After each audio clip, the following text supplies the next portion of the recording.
साथियों, मैं अतीन आनंद और आप देख रहे हैं राइजिंग झारखंड। जैसा कि आप सभी देख पा रहे हैं कि आज हमारे सामने डॉक्टर विकास कुमार माथुर हैं। इससे पहले हम लोग बात करेंगे कि आज जो बच्चों में जिस तरह से डिप्रेशन बढ़ रहा है और बच्चों में तनाव बढ़ रहा है, उसके वजह से कहते हैं कि बच्चों में सुसाइड के मतलब काफ़ी केस आ रहे हैं। चाहे डिप्रेशन पढ़ाई को लेकर हो, चाहे डिप्रेशन नौकरी को लेकर हो, चाहे डिप्रेशन प्रेम प्रेम प्रसंग को लेकर हो, ये बहुत ही समाज के लिए बहुत ही चिंता का विषय है और अक्सर जो है सो ये केस आ रहे हैं। तो डॉक्टर साहब, हमारे चैनल में आपका स्वागत है। इन तमाम बातों को आप कैसे देखते हैं और इसको कैसे रोका जाए? उस तरह के बच्चों को और उस तरह के गार्जियन को आप क्या कहना चाहते हैं? क्योंकि बच्चों में पहले भी हम लोग बात कर चुके हैं कि डिप्रेशन जो होता है वो काफ़ी बढ़ रहे हैं और अभी जो एग्ज़ाम का समय है और ख़ास करके इस समय में क्या होता है कि एग्ज़ाम चल रहे हैं, हर वर्ग के एग्ज़ाम चल रहे हैं, कम्पिटिटिव एग्ज़ाम भी चल रहे हैं, एंट्रेंस एग्ज़ाम भी चल रहे हैं। किसी को मेडिकल में एडमिशन लेना है, किसी को आईआईटी कॉलेज में, एनआईटी कॉलेज में चाहिए। तो गार्जियन के भी एक्सपेक्टेशंस बहुत ज़्यादा है। मुझे तो लगता है कि गार्जियन भी बच्चों से बहुत ज़्यादा एक्सपेक्टेशंस करते हैं। तो तमाम चीज़ों पर आपकी क्या राय है? धन्यवाद अतिन जी। पहले तो बहुत धन्यवाद, आपने मुझे अपने चैनल में आमंत्रित किया। और बहुत ही गंभीर मुद्दा आपने उठाया है कि जो बच्चे लोगों में जो आज देखा जा रहा है डिप्रेशन, परेशानी, चिंता, तनाव, वो उसको हम लोग उस पर हम लोग क्या अपना विचार रखेंगे और आज डिस्कस करेंगे इसके बारे में। स्पेशली मैं जो पेरेंट्स हैं, मैं उनसे ये कहना चाहूँगा कि सबसे ज़्यादा खतरनाक है अति अपेक्षा। आप अपने बच्चों से इतना अधिक अपेक्षा रखते हैं और फिर बच्चों को उस अपेक्षा पे खरे उतरने के लिए हर तरह से दबाव डालते हैं। ये एक्चुअली में सचमुच में ये पेरेंट्स की गलती है। बच्चे बेचारा क्या करेंगे? बच्चे तो नादान हैं और एक कच्चे मिट्टी की तरह है। आप उसको जिस तरह से ढालना चाहें उस तरह से ढाल सकते हैं। आप उनको बहादुर बनाना चाहें, आप उनको वीर बनाना चाहें, आप उनको डरपोक बनाना चाहें, आप जैसा बनाना चाहें बना सकते हैं। ये माँ बाप के ऊपर है कि आप अपने बच्चों के साथ किस तरह से पेश आते हैं, आप किस तरह से ढालते हैं। तो नंबर वन जो सबसे इंपॉर्टेंट बात है वो है अपेक्षा। अब आप मैं एक छोटा सा उदाहरण देता हूं आपको। छोटा सा उदाहरण ये है कि मान लीजिए कि एक क्लास में एक मछली, एक कछुआ, एक शेर और एक खरगोश चारों पढ़ते हैं और टीचर ने रख दिया एक ऐसा कंपटीशन कि जिसमें कि सबसे तेज जमीन में कौन दौड़ेगा। अब आप समझ सकते हैं कि जमीन में दौड़ने की क्षमता तो शेर में ज्यादा है। अब मछली से आप अपेक्षा करेंगे कि वो भी जमीन में तेज दौड़े, ये तो बेवकूफी है। तो वही वैसा ही अपेक्षा हम अपने बच्चों से कर रहे हैं। सारे बच्चों को हम चाहते हैं कि डॉक्टर, इंजीनियर या कुछ कोई ऐसा पद पे वो चला जाए। ये अपेक्षा ही गलत है। आप सबको पढ़ाई में ही अच्छा करवाना चाहते हैं, ये अपेक्षा पेरेंट्स के नजरिए से गलत है। क्योंकि हमारे बच्चों में किसी में मछली का गुण है, किसी में कछुए का गुण है, किसी में शेर का गुण है, किसी में हिरन का गुण है। सब में अलग अलग गुण है। कोई जमीन में तेज दौड़ सकता है, कोई पानी में तेज दौड़ सकता है, कोई उड़ने में तेज कर सकता है। सब लोगों के पास अलग अलग हुनर है। आप उन सभी हुनर वालों को एक ही तराजू में तौलकर ये नहीं बोल सकते हैं कि आप सभी लोग इंजीनियरिंग, मेडिकल, पीओ में आप लोग अच्छा करें तभी हम आपको अच्छा कहेंगे। कितने दुख की बात है। हमारे बच्चों में सब में अलग क्षमता है। हो सकता है कोई अच्छा बिजनेसमैन बने, हो सकता है कोई अच्छा डॉक्टर बने, हो सकता है कोई अच्छा इंजीनियर बने, हो सकता है कि कोई कोई अच्छा धावक बने, कोई अच्छा प्लेयर बने। अब सचिन तेंदुलकर के पिताजी, अगर उसको 10th क्लास में वो ड्रॉप आउट हो गया था, उसके पिताजी जबकि बहुत बड़े पढ़ाई में बहुत आगे बढ़े हुए थे, वो अगर बोलते कि नहीं बेटा तुम भी पढ़ो, तो शायद वो एक एवरेज स्टूडेंट हो के उसको कोई नहीं जानता। लेकिन तेंदुलकर को उसके पिताजी ने प्रोत्साहन दिया क्रिकेट में और आज सबको उसको जानते हैं। उसी तरह से मैं बातों को शॉर्ट करके ये कहना चाहता हूं कि एक ही कैटेगरी से में डाल के बच्चों को आप नहीं तौल सकते हैं।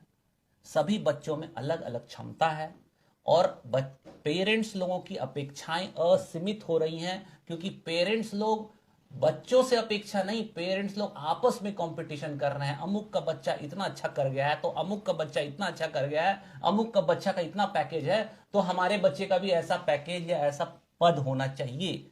ये गलत है। तो आज अगर कोई बच्चा सुसाइड कर रहा है, आज अगर कोई बच्चा दुखी है, डिप्रेशन में है, परेशान है, चिंता ग्रसित है, तो सबसे पहला जो आदमी या जो मनुष्य उसके लिए रिस्पॉन्सिबल है वो है उसके गार्जियन और पेरेंट्स। 1,65,000 लोग कहते हैं सर कि 2021 का ये आंकड़ा है, सरकारी आंकड़ा, जो कि इंडिया में सुसाइड हुआ है एक साल में 2021, समझ और हर साल 7% के दर से इसमें बढ़ोतरी हो रही है। ये तो अत्यंत दुख की बात है, क्योंकि इतना ज्यादा कंपटीशन का माहौल हम लोग क्रिएट कर दिए खुद से। इतना अधिक अपेक्षा करने की आवश्यकता नहीं है। हमारे यहाँ बच्चे लोग जिस भी क्षेत्र में अच्छा करना चाहें उन्हें बढ़ावा देना चाहिए। ऐसा पेरेंट्स की तरफ से दबाव नहीं देना चाहिए कि आप पढ़ाई में अच्छा करते हैं तो ही आप अच्छे बच्चे हैं, आप पढ़ाई में अच्छा नहीं करते हैं तो आप अच्छे बच्चे नहीं हैं। ये गलत है। और उसमें भी आप अपने तरफ से जोड़ देते हैं कि नहीं, आप इंजीनियरिंग में अच्छा करेंगे तो ही आप अच्छे हैं, नहीं या तो आप मेडिकल निकालेंगे तो ही आप अच्छे हैं, या आप सीए निकालेंगे। एक सामाजिक धारणा भी बन गई है लोगों में। ये गलत है, ये गलत है। और ये हमारे देश में ज्यादा है, क्योंकि हमारे देश में बेरोजगारी ज्यादा है, क्योंकि हमारे देश में पॉपुलेशन ज्यादा है, क्योंकि हमारे देश में कंपटीशन ज्यादा है। इसलिए हमारे देश में बच्चों लोगों में बहुत ज्यादा कंपटीशन का माहौल है और अपेक्षा असीमित है। अच्छा डॉक्टर साहब, थोड़ा सा आपसे हम लोग जानना चाहेंगे कि जैसे बहुत से बच्चों में या तो बहुत से लोगों में कह सकते हैं कि अधिक उम्र के भी लोगों में जैसे डिप्रेशन, तो डिप्रेशन के क्या लक्षण है और कैसे हम पता लगाएंगे कि अमुक व्यक्ति जो है, अमुक बच्चा जो है सो डिप्रेशन है, उसको जज करने के लिए क्या कुछ मापदंड मेडिकल साइंस की तरफ से दी गई है? जी हाँ, बहुत ही इंपॉर्टेंट क्वेश्चन। इसको पेरेंट्स लोगों को बहुत सतर्क रहना चाहिए।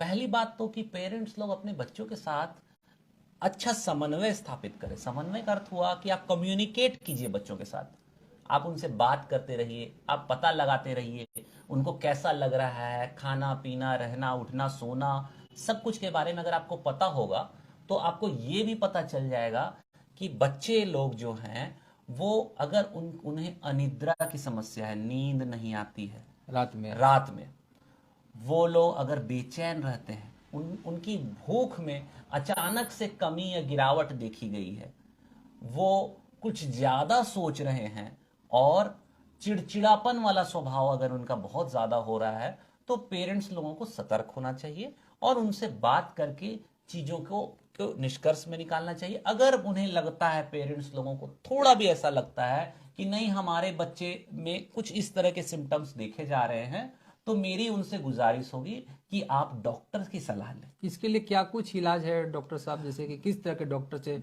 उनको सलाह लेना चाहिए? क्योंकि बहुत से लोग गार्जियन ऐसे भी होते हैं कि इस चीज को मतलब बता पाने में सक्षम नहीं होते, या तो कहते हैं कि बताना नहीं चाहते हैं, डॉक्टर के पास जाना नहीं चाहते हैं। सही बात। तो इस पूरे मामला को आप कैसे देखते हैं? मुझे तो ऐसा लगता है कि शुरुआती दौर में आप किसी भी अच्छे डॉक्टर के पास अगर जाते हैं और वो डॉक्टर को ऐसा लगता है कि नहीं ये डिप्रेशन संबंधित या साइकेट्रिक संबंधित कोई थोड़ा समस्या है, जो कि आम बात है।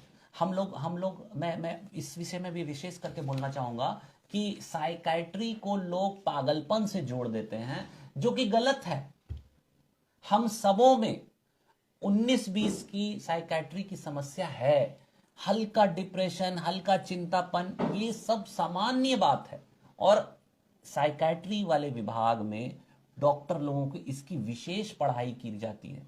और चाइल्डहुड और एडोलेसेंट साइकेट्री एक अलग विभाग है। आपको विश्वास नहीं होगा कि childhood and adolescent psychiatry England में आज सबसे इमर्जिंग फील्ड है, सबसे ज्यादा लोग वहां उसकी पढ़ाई कर रहे हैं। भारत में भी ऐसा ही दिख रहा है कि आने वाले समय में चाइल्डहुड एंड एडोलेसेंट साइकेट्री, मतलब जो बचपना और जो लड़कपन है, उस समय में साइकेट्रिस्ट की का सलाह कितना उपयोगी होगा, ये बहुत जरूरी चीज है कि पेरेंट लोग जब उन्हें लगे कि कुछ गड़बड़ है, हमारे बच्चे के हाव भाव में, उसके रख रखाव में, बिहेवियर में कुछ अनजाना परिवर्तन आया है, जो कि आप हमें समझ में नहीं आ रहा है। उनका उनका भूख, उनका उनका सोना, उसका उठना, उनका चिड़चिड़ापन, बहुत सारी चीजों को, एक्टिविटीज में कुछ कुछ अलग दिख रहा है। तो सतर्क हो जाएं, बात करें। बात करने से आधी बात समस्या तो बात से ही सुलझ जाती है। उसके बाद अगर बात से बहुत सारी समस्याओं का समाधान नहीं होता है तो आप डॉक्टर के पास जाएं। डॉक्टर अच्छे डॉक्टर होंगे तो आप उन्हें वो काउंसलिंग करेंगे।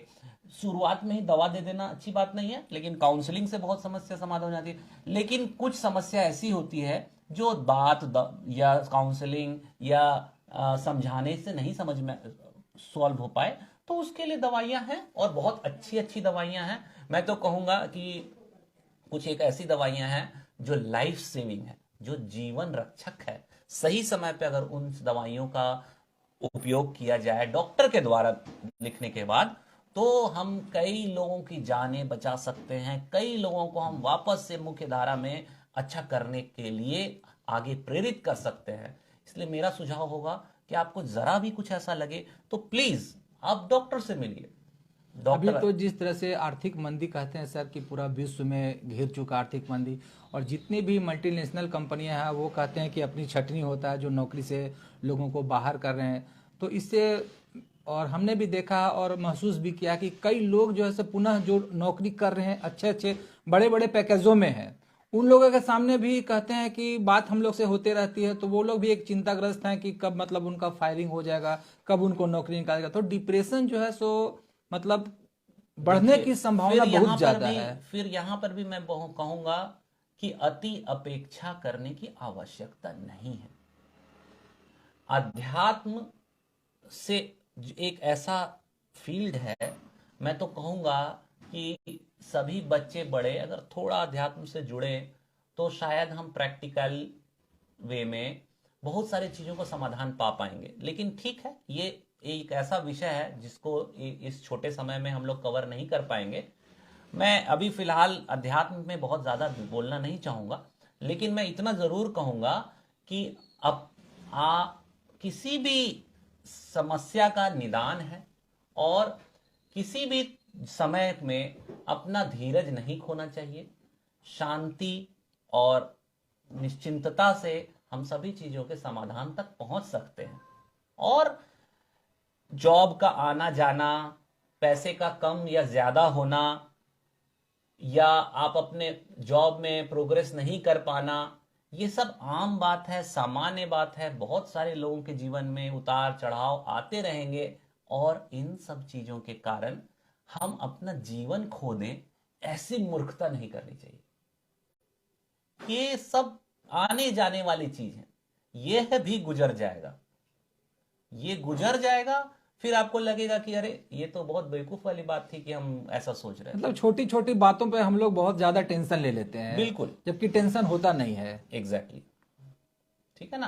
तो मैं ये कहूंगा कि हम सब मिलके एक साथ सारे पेरेंट्स को मैं स्पेशल आह्वान करना चाहूंगा, सबको बताना चाहूंगा कि हम सब सतर्क रहें, हम सब सतर्क रहें। हम सबों के बच्चे हैं, है ना। तो हमारे सबके बच्चे इस फेज से गुजरेंगे या गुजर रहे हैं, और हम लोग सब अगर सतर्क रहें और बहुत अधिक अपेक्षा के लोड में उन लोगों को दबा नहीं दें। जरूरी नहीं है कि सभी का बच्चा 90% मार्क्स लाए, जरूरी नहीं है कि सभी का बच्चा डॉक्टर इंजीनियर बन जाए, जरूरी नहीं है कि फर्स्ट अटेम्प्ट में या सेकेंड अटेम्प्ट में सभी का बच्चा कुछ अच्छा कर जाए, जरूरी नहीं है कि सभी का बच्चा जॉब ही करे। अगर हमारा बच्चा बिजनेस करता है तो कोई गलत बात नहीं है। अगर हमारा बच्चा किसी दूसरे फील्ड में अच्छा करता है तो भी कोई गलत बात नहीं है। वही उदाहरण देना चाहूंगा कि आप मछली, कछुआ और शेर सभी को बोलेंगे कि जमीन में दौड़ो, तो ये पॉसिबल नहीं है, ये पॉसिबल नहीं है। पेरेंट्स लोग सतर्क हों, सावधान हों, और अपने बच्चों के लिए, भविष्य के लिए आप खुद सुधरें। अति अपेक्षा घातक हो सकती है। धन्यवाद। तो धन्यवाद दोस्तों। तो विकास कुमार माथुर डॉक्टर साहब जो हैं, उनसे हम लोग बच्चों के बारे में और गार्जियन को इन्होंने भी खरी खरी सुनाई है कि बच्चों से एक्सपेक्टेशंस बहुत ज़्यादा नहीं करें जिस फील्ड में वो जाना चाहते हैं। और बच्चों से भी कहना चाहूँगा कि गार्जियन के इमोशंस को भी समझे, तमाम मिलजुल कर चलने से ही समस्या का समाधान होगा। और धन्यवाद, बने रहिए राइजिंग झारखंड के साथ। वीडियो अगर अच्छा लगा तो उसको शेयर कीजिएगा ताकि बहुत से लोगों तक पहुंचे। ये बहुत अच्छी जानकारी डॉक्टर विकास कुमार माथुर ने दी है। और हमारे चैनल को साथ ही साथ फॉलो कीजिएगा और यूट्यूब में देख रहे हैं तो सब्सक्राइब कीजिएगा। धन्यवाद। धन्यवाद।